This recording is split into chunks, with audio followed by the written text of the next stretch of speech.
సిరిసిల్ల జిల్లాలో ఎగువ మానేరు ప్రాజెక్టు వద్ద చిక్కుకున్న 5గురు బాధితుల్లో కేంద్ర మంత్రి బండి సంజయ్ ఫోన్లో మాట్లాడారు. వారి పరిస్థితి గురించి ఆరా తీసిన ఆయన బాధితులెవరూ భయపడొద్దని, కేంద్రం పూర్తిగా అండగా ఉంటుందని భరోసానిచ్చారు.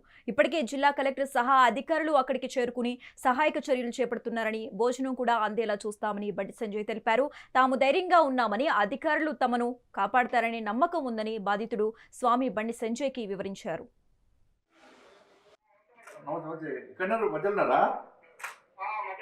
ఎవరెవరు ఎంతమంది ఉన్నారు? ఇది పొద్దున ఎది పోయిన వాడికి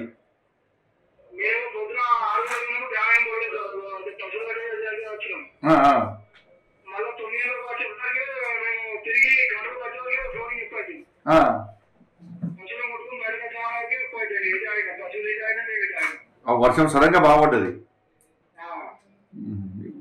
ఇప్పుడు ఎవరు ఉన్నారు? మీ 5 ఎవరు ఉన్నారు?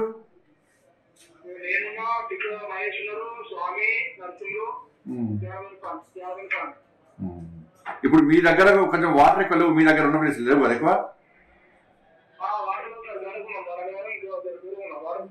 దూరం ఉన్నారా? సరే ధైర్యం ఉండండి, మారుతున్నాను. కలెక్టర్ కూడా వచ్చినాడికి ధైర్యం ఉండండి. నేను మారుతున్నాం, మా అందరం చూస్తున్నాము, అందరం కూడా అందరం చూస్తున్నాము. భోజనం గిట్ల వచ్చింది ఏమన్నా?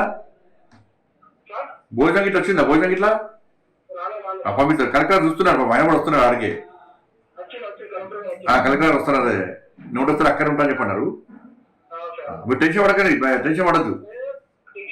టెన్షన్ నేను కూడా మారుతున్నాను. ఇంకేంటి?